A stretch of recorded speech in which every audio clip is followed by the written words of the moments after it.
नमस्कार प्रिय विद्यार्थियों, आपके YouTube channel G T T edu पर आपका स्वागत है।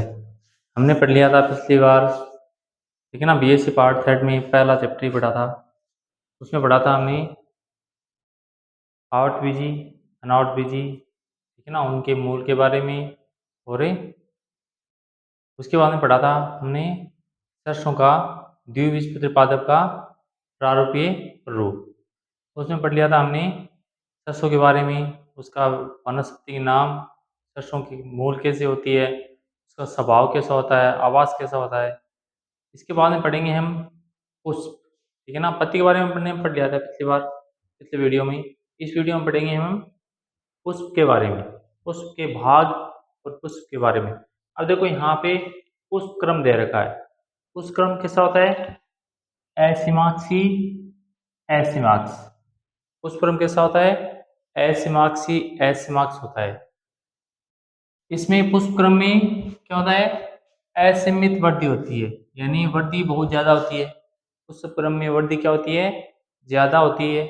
उसके बाद में पुष्प सवृंत, यानी पुष्प में वृंत पाया जाता है, सवृंत होता है पुष्प। उसके बाद में पूर्ण होता है, द्विलिंगी होता है। द्विलिंगी मतलब उसमें तो जायंग एंड्रोसियम एवं गायनोसियम, ठीक है ना, जायंग एवं पुमंग दोनों क्या होते हैं? एक ही पुष्प पे होते हैं। तृतीया समित होता है, तृतीय के आकार का होता है। तृतीय समित तो जायंग घर होता है और चतुर्थी होता है, यानी क्या होता है? चार वायुदल पाए जाते हैं। पीत रंग होता है, पीले रंग का होता है। अग्र इब्सारी क्रम में व्यवस्थित होता है। अग्र यानी पुष्प के पौधे के जो आगे वाला भाग है उस पे क्या होता है? व्यवस्थित होता है। उसके बाद में हमने फ्लोर डायग्राम देखा है, ठीक है ना। इसमें देखेंगे, इसमें क्या होता है? जैसे बाह्य दलपुंज, तो ये क्या है? बाह्य दलपुंज है। ये क्या है? एक दो तीन चार, ये क्या है? बाह्य दलपुंज। तो इसमें दे रखा है, इसमें चार बाह्य दलपुंज होते हैं। कितने होते हैं? चार। एक दो तीन चार, कितने बाह्य दलपुंज? चार होते हैं। और इसमें कोर स्पर्शी विन्यास पाया जाता है, यानी कोर स्पर्शी विन्यास पाया जाता है। आपस में जो कोर है ना, कोर मतलब किनारा, आपस में स्पर्श किया होता है। कोर स्पर्श मतलब आपस में जो किनारे हैं वो स्पर्श किए होते हैं बाह्य दलपुंज के। उसके बाद में दलपुंज। अब दलपुंज देखो, ये एक दो तीन चार, तो इसमें चार सदस्यीय दलपुंज होते हैं। कितने होते हैं? देखो इसमें दिए हुए हैं, देखो फ्लोर डायग्राम में, उस चित्र में दिए हुए हैं एक दो तीन चार। कितने दिए हुए हैं? चार। क्या? दलपुंज जो स्वतंत्र होते हैं। स्वतंत्र मतलब एक दूसरे से टच नहीं होते हैं। स्वतंत्र मतलब आपस में क्या होते हैं? स्वतंत्र होते हैं, टच नहीं होते हैं। उसके बाद में इनका विन्यास कोर्स पर से होता है। प्रत्येक दल नख या फलक में विभाजित होता है तथा एस क्रॉस, ठीक है ना, क्रॉस, क्रॉस के चिन्ह में क्या होता है? व्यवस्थित होता है, पीले रंग का होता है। कैसा होता है? जो दलपुंज होता है वो क्या होता है? पीले रंग का होता है। उसके बाद में पुमंग, एंड्रोसियम। एंड्रोसियम में इसमें छह पुंकेसर होते हैं। पुंकेसर कितने होते हैं? छह। यहाँ पे भी दे रखे हैं, देखो एक दो तीन चार पाँच छः। और यहाँ पर भी दे रखे हैं एक दो तीन चार पाँच छः। कितने पुंकेसर हैं?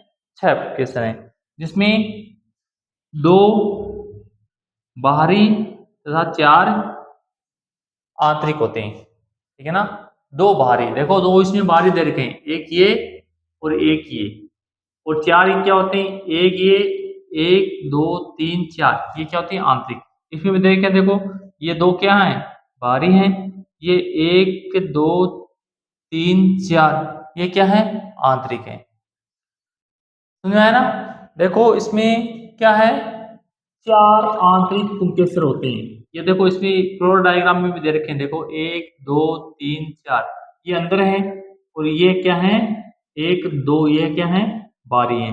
यहाँ पे भी इस चित्र में भी दे रखा है कि ये दो क्या है? एक और दो, एक क्या है? बाहरी है। 1 2 3 4 ये क्या है, आंतरिक है। इसी प्रकार देखो इसमें 6 पुंकेसर होते हैं, गिना दिया मैंने 1 2 3 4 5 6।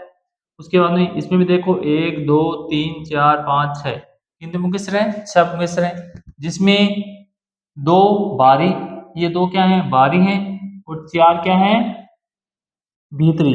ये 4 क्या है, 1 2 3 4 भीतरी है, इसमें भी 1 2 3 4 ये भीतरी है, ये 2 बाह्य है। उसके बाद में भीतरी पुंकेसर लंबे, बाह्य पुंकेसर छोटे होते हैं। देखो इसमें भी दे रखा है भीतरी पुंकेसर, ये देखो ये क्या है, लंबे हैं, 1 2 3 4, ये क्या है, इनकी हाइट क्या है, लंबी है, और ये दोनों बाह्य पुंकेसर क्या है, छोटे हैं। उसके बाद में पुंकेसर छोटे, यह परिस्थिति चतुर्थई कहलाती है, यानी चतुर्थई मतलब है 4 भागों में ये जो 4 है ना, ये 4 जो है ये क्या कहलाते हैं, चतुर्थई कहलाते हैं। भीतरी चक्र में उपस्थित पुंकेसर के आधार के पास मकरंद कोश होता है।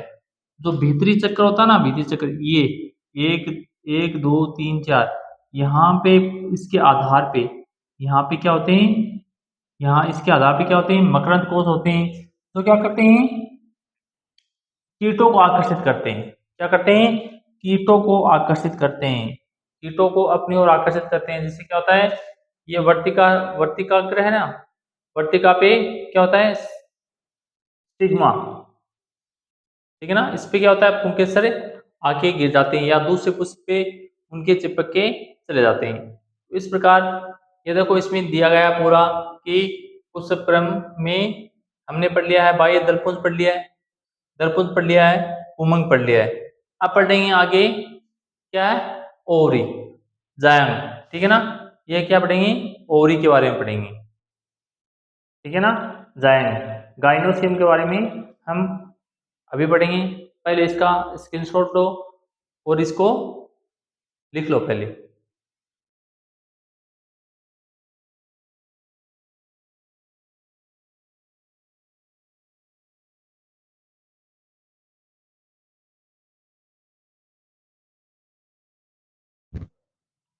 अगर को पढ़ते हैं हम, उमंग एंड्रोसियम के बारे में पढ़ लिया हमने, पुष्पक्रम के बारे में पढ़ लिया, ठीक है ना, कितने पुंकेसर होते हैं, कौन से पुंकेसर बड़े होते हैं, कौन से पुंकेसर छोटे होते हैं, कौन से बाह्य होते हैं, कौन से भीतरी होते हैं, कितने भीतरी होते हैं, कितने बाह्य होते हैं, इनके बारे में पढ़ लिया। अब पढ़ेंगे हम इस तरीके से, या गाइनोसियम, ठीक है ना, जायंग, यह द्विअंडपी होता है तथा अंडक संयुक्त होते हैं। क्या होते हैं, द्विअंडपी होता है, ओवरी, ठीक है ना, अंडाशय। और इसमें क्या होता है, अंडक में अंडाशय, ओवरी होता है, ओवरी होता है, ठीक है ना, वर्तिका होता है, स्टाइल, ये क्या होता है, लंबा भाग होता है, ये वर्तिका होता है। उसके बाद में वर्तिकाग्र, स्टिग्मा, ये ऊपरी भाग क्या होता है, स्टिग्मा होता है, जहां पर पुंकेसर क्या है, आके अंकुरित होते हैं। उसके बाद में यहाँ पे अंडाशय प्रारंभ में एक कोष्ठ के होता है, उसके बाद में आभासी प्रकार द्वारा द्विकोष्ठी हो जाता है। यानी पहले प्रारंभ में जो अंडाशय होता है वो एक कोष्ठ की होता है, क्या होता है, एक कोष्ठ की, उसके बाद में द्विकोष्ठ की हो जाता है। इसमें देखो इसमें 2 कोष्ठ दिए गए हैं, 1 और 2। पहले क्या होता है, एक कोष्ठ की होता है, उसके बाद में एक बीच में खांच बन जाती है, जिससे क्या हो जाता है, ये अंडाशय 1 और 2 कोष्ठक में विभाजित हो जाता है। प्रत्येक कोष्ठक में अनेक बिंजाड होते हैं, प्रत्येक कोष्ठक में क्या होते हैं, अनेक बिंजाड होती हैं। ये देखो ये क्या होते हैं, ये प्रत्येक कोष्ठक में 2 कोष्ठक में अनेक बिंजाड पाए जाते हैं। उसके बाद में यहाँ पे क्या होता है, बीजांड वक्र प्रकार का होता है, वक्र मतलब गोल, जैसा लगभग ही वक्र, वक्र मतलब ऐसे, आपने वक्र लाइन देखी ना, टेढ़ी मेढ़ी रेखा, तो ऐसे वक्र प्रकार का होता है। उसके बाद में परागण के पश्चात परागकण, परागण, परागण क्या होता है, परागण क्या होता है, परागण एक होता है परागकण, एक होता है परागण, एक, ठीक है ना। तो इसमें परागण क्या होता है, जब ये पुंकेसर, परागकण यहाँ वर्तिका पर आकर गिरते हैं, ठीक है ना। तो जिसे निषेचन होता है वो क्या कहलाता है, परागण कहलाता है। और ये क्या है, परागकण है। ये यहाँ पे आके टूट के गिर जाते हैं वर्तिका पर, तो वो होता है परागगण, और ये परागकण होते हैं। तो यहाँ पे दिया हुआ है परागण के पश्चात परागकण अंकुरित होते हैं। परागण के पश्चात यानी कि ये परागकण यहाँ से टूट के यहाँ पे गिरेंगे, उसके बाद यहाँ पे अंकुरित होंगे। अंकुरित होके यहाँ पे एक नलिका का निर्माण करेंगे। यहाँ पे क्या है, अंडा से अंडा है, वहां पे क्या करेंगे, ये एक नलिका द्वारा इसका जो केंद्रक है इसके अंडाशय के केंद्रक से मिल जाएगा। उसके बाद में क्या हो जाएगा, निषेचन हो जाएगा। तो ये क्या होगा, बीजांड भ्रूणकोश अंड तथा केंद्रक को निषेचित करते हैं। यहाँ पे ये क्या करता है, इसका केंद्रक इसमें जो यहाँ पे अंकुरित होगा और इसमें पराग नलिका का निर्माण करेगा। पराग नलिका द्वारा यहाँ पे अंडाशय होगा, अंडाशय में अंडा होगा, उसको क्या करेगा, ये निषेचित करेगा। निषेचन के पश्चात अंडाशय फल में और बीजांड बीज में परिवर्तित होता है। निषेचन के पश्चात जो अंडाशय होगा, ये जो अंडाशय है ना, ये अंडाशय ओवरी, ये क्या होगा, ये तो फल में विकसित होगा। यानी अंडाशय का तो क्या बनेगा, फल बनेगा, और जो बीजांड है, यहाँ पे जो बीजांड है उससे क्या मिलेगा, बीज का निर्माण होगा। उससे क्या बनेगा, बीज का निर्माण होगा। उसके बाद में फ्रूट, फल, इसका फल कैसा होता है, फल होता है, फल क्या था, शुष्क स्पोटी होता है, जिसमें सिलिकुआ कहते हैं। क्या कहते हैं, सिलिकुआ। फल को क्या कहते हैं, शुष्क एवं स्पोटी प्रकार का होता है, और इसको क्या कहते हैं, सिलिकुआ कहते हैं। क्या कहते हैं, याद रखना है आपको, क्या कहते हैं, जो सरसों का जो फल होता है उसे क्या कहते हैं, सिलिकुआ। और फल का निर्माण किससे होता है, अंडाशय से होता है, और बीज का निर्माण किससे होता है, बीजांड से होता है। उसके बाद में बीज, सीड में देखो, सीड पीले तथा भूरे रंग का होता है, पीले तथा भूरे रंग का होता है। सीड कैसा होता है, पीले तथा भूरे रंग का होता है। उसके बाद में जिसमें भ्रूणपोष नहीं होता है, इसमें क्या होता है, भ्रूणपोष नहीं होता है, भोजन तेल के रूप में बीज पत्रों में संग्रहित रहता है। ये सबको पता है। सरसों क्या है, एक तिलहनी फसल है, ठीक है ना। तो इसमें क्या होता है, तेल निकाला जाता है। सरसों क्या निकाला जाता है, तेल निकालते हैं। तो इनके जो बीज पत्र होते हैं, यानी द्विबीजपत्री पादप है, तो इनमें जो भोजन संग्रहित रहता है वो वसा, या जिसे हम तेल कहते हैं, क्योंकि सरसों से हम क्या निकालते हैं, तेल। तो भोजन किस में संग्रहित रहता है, बीज पत्रों में संग्रहित रहता है, वो भी किस रूप में, वसा या तेल के रूप में संग्रहित रहता है। इसके बाद में बीज फल के स्फुटन के फलस्वरूप प्रकीर्णित होते हैं।